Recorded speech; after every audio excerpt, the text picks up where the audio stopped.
Hey everyone, it's Warriors NRL Fanatics here. Hope you're all doing well. If you are a new viewer or a returning viewer to this YouTube channel and you haven't done so already, please make sure you don't forget to click that subscribe button. Subscribing to the channel shows your support for the content that I do, and it's absolutely free, and it helps to push out the content to more NRL fans, Warriors fans in general, and it's much appreciated. And also, don't forget to give this video. Make sure you're liking the video. Click the thumbs up button, and don't forget to click the bell so you're notified for Warriors content on the channel next. Now today, I'm actually going to go through my 5 things learned from the pre-season clash against the Sharks. So that's 5 talking points that I take out from the game in general. So we'll start off with number 5, and it's going to be Luke Metcalf is in for a breakout year. Now, Luke Metcalf, for me, strong showing in this clash, shows that if he can stay fully fit this year, he will guide us to more wins and be a consistent top 8 side. His kicking game, his overall attacking play, I personally feel it can be the difference for the Warriors this season. Now, obviously last year was so hard because we didn't quite have the consistency in terms of our halves pairing. We had Sean out, we had, Tamari Martin playing the halves with Chance Nickel-Klugstad. It was all over the place. And when Luke Metcalf got injured after that clash against the Knights, that is when the Warriors season really fell apart, in my opinion. I personally feel like that because when Luke Metcalf was playing for us, he had some strong performances, and we were winning games when Metcalf was in the halves. He was doing a good job, but unfortunately, Luke Metcalf last year had an injury which kept him out for the majority of the year. And then when we saw him come back into the side, totally different side, right? We were totally different side, albeit our season was already over anyway. It was a complete write-off. But Luke Metcalf, for me, I feel like if he could stay fit, which, fingers crossed, I'm hoping I have not put the mockers on him this season. He will be the difference in the halves for the Warriors this year. In order for the Warriors to get a good showing of consistency in results. And, he's going to be the main institute in our attack this season. Number 4, I've gone with young gun forwards impressors. Jacob Laban and Dimitri Vamuanga show their true potential to be picked for round 1 against the Raiders. Now, the future of these two gun forwards, especially the impact of Dimitri Vamuanga off the bench, was there to be seen with some great runs and offload which led to a try. Dimitri only just came on for a couple of minutes, right? And then he instantly makes an impact with an offload which leads to the Warriors going over to score the try in the game. Now, this is something that we need moving forward into the season. We need a big body, someone who can provide the difference, impact that we need in terms of the forwards. Now, our 4-pack, I think we've got a pretty good depth in that area. I do feel like we've got some good young forwards coming through. And Dimitri, he wants to have a big season, no doubt about it. He hasn't quite broken through into the first grade side yet, and I'm hoping he can actually do that this season. So I think his showing against the Sharks in that trial game in particular, I think he's done enough to get on the bench. As for Jacob Laban, it's the exact same feeling. I feel like, Jacob's, only 19 or 20 years old. Correct me if I'm wrong there. He's another young guy that, is looking for more first grade time this season. We've already seen Jacob Laban in first grade before, but we haven't seen him in there regularly, and that's where I think he could be a difference in the side this season, coming off the bench with a Vamuanga as well. So, young gun forwards impress. Laban and Vamuanga, Dimitri Vamuanga, I do believe this is the time that they could be showing their true value and being in the side more regularly throughout this season. And also, they're going to be picked for the Raiders game, I personally believe. Number 3, a young hooker impresses and shows he's ready for a crack on the bench. Sam Healey, remember the name. Now, look, Sam Healey, I want to be careful about overhyping someone after one preseason game, right? You don't want to get too high excited, but you also don't want to ignore the performance he put in coming off the bench in this game in particular. Now, the Warriors are lacking a backup hooker. They really are. Now, I know we've got Freddie Lussick. Freddie Lussick's a very good, reliable, experienced player. I get that. But something in Sam Healey tells me that he is going to be pushing hard to get into that 17 on the bench. Not starting, on the bench, of course. And Wade Egan, we know he's not going to play a full 80 minutes this year, unfortunately. It's the case. It's reality.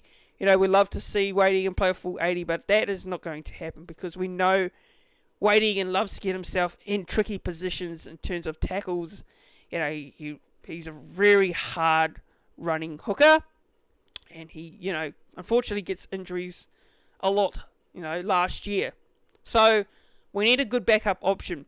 Freddie Lussick is a good defensive backup hooker, don't get me wrong, he's good defensively, but in terms of his attacking play, I personally do believe that I've seen enough from Sam Healey to suggest that he should be on the bench come round 1 against the Raiders. He's a quick player, he's got a good skill set, he's got a decent kicking game, defense is rock solid, he looked a very threatening player in terms of the way he runs the ball and in terms of his attack.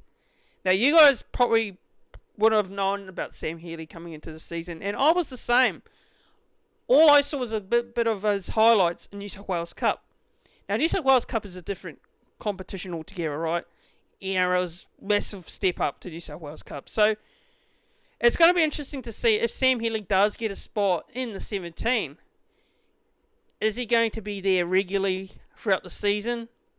That's a big question. If he can play well off the bench each week, then who knows? But from what I've seen, I do believe Sam Healey is a potentially our next hooker in the next couple of years. Now, this is the next couple of years, not now, but he's going to be given time to develop and get better in New South Wales Cup. So, personally, I would pick him over Freddie Lussick. That's just me. I would go with him over Lussick purely based on, we need someone that can spark the attack. And, Egan comes off. We need someone that can spark that attack coming off the bench and add plenty more impact. Tire the forwards out. Someone like him could really, really suit that sort of role, in my opinion. But, look, will we see him? Will we see him in the round 1 side? Big question mark for Webby. Is he going to do it? Or is he just going to play? Or we're just going to see him in New South Wales Cup and not see him through to the back end of the season? Who knows? But a lot of Warriors fans, including myself, would love to see Sam Healey in the side. And I think he should get a crack in round 1 against the Raiders. Number 2, Tamari Martin still not quite proved the point. Is he really our half going forward into round 1 and the season ahead? Now, I personally do feel Tamari Martin in this game needed to come in there with a point to prove. And look, I don't think he did it. I've got to be completely honest with you guys.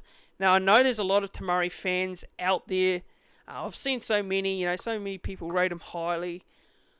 I can't ignore the fact that he hasn't quite lived up to it just yet, right? Okay, last year, yes, I understand he did have a few strong games. He played well against Penrith. He was great in that game. There's a couple of other games as well he played well. But you need to be consistently good each week. Tamari Martin needs to be more consistent throughout every game, right? It's not just one game you're good, the next game you're not, right? You've got to be able to show that potential every single week you're in the NRL. It's consistency, because you can't have someone like a Luke Metcalf be good, and then your other half partners is non-existent, quiet, not playing well. Tamari Martin.